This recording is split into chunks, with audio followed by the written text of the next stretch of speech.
यह कहानी एक छोटे से गांव के एक ईमानदार किसान रामू की है। रामू अपने खेतों में दिन रात मेहनत करता था और अपनी मेहनत से अपने परिवार का पालन पोषण करता था। उसकी खेती के तरीके सरल थे, लेकिन वह हमेशा अपने काम में ईमानदारी और कड़ी मेहनत को प्राथमिकता देता था। उसका जीवन भले ही साधारण था, लेकिन उसकी ईमानदारी ने उसे गांव में एक मिसाल बना दिया था। रामू का एक छोटा सा खेत था, जिसमें वह गेहूं, चावल और कुछ मौसमी सब्जियां उगाता था। उसकी दिनचर्या में कभी भी कोई कोताही नहीं थी। सुबह सूर्योदय से पहले वह अपने खेतों में काम करने के लिए निकल जाता और दिन भर कड़ी मेहनत करता। उसकी पत्नी रानी और 2 बच्चे थे, शिवा और पिंकी।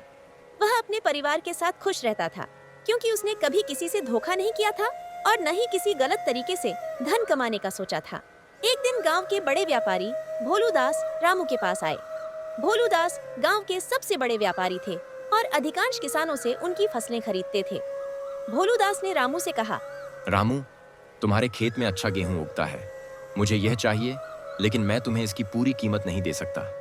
अगर तुम इसे सस्ते में बेच दो तो मैं तुम्हें जल्दी भुगतान कर दूंगा।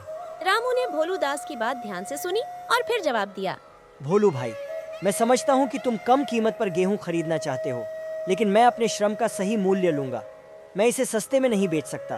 भोलू दास को यह बात अच्छी नहीं लगी, लेकिन वह रामू के निर्णय का सम्मान करते हुए गेहूं को उचित मूल्य पर खरीदने पर राजी हो गए। रामू ने अपनी ईमानदारी पर किसी तरह का समझौता नहीं किया और उसे इसका फल भी मिला।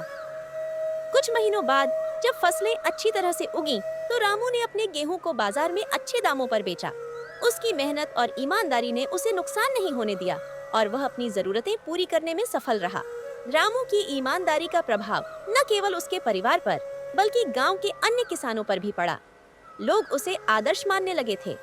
एक दिन गांव के एक छोटे से लड़के मुकेश ने गलती से रामू के खेत से कुछ सामान चुरा लिया। जब रामू ने इसे देखा, तो उसने मुकेश से पूछा, क्या तुमने मेरा सामान चुराया है? मुकेश डरते हुए बोला, मुझे माफ कर दीजिए चाचा, मैं गलती से आपका सामान उठा लाया था। रामू ने उसे डांटने के बजाय समझाया, कभी भी किसी का सामान नहीं चुराना चाहिए। ईमानदारी से काम करो, क्योंकि यही रास्ता तुम्हें सच्ची सफलता दिलाएगा। मुकेश ने रामू की बातों को समझा और वादा किया कि चाचा, अब मैं कभी किसी का सामान नहीं चुराऊंगा। रामू का यह सिखाया हुआ पाठ पूरे गांव में फैल गया।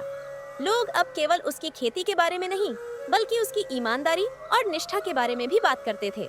रामू की कहानी यह सिखाती है कि सच्ची सफलता केवल मेहनत और ईमानदारी से ही मिलती है।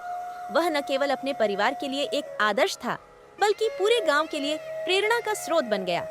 उसका जीवन यह प्रमाण है कि ईमानदारी से काम करने वाला व्यक्ति हमेशा सम्मान और सफलता प्राप्त करता है।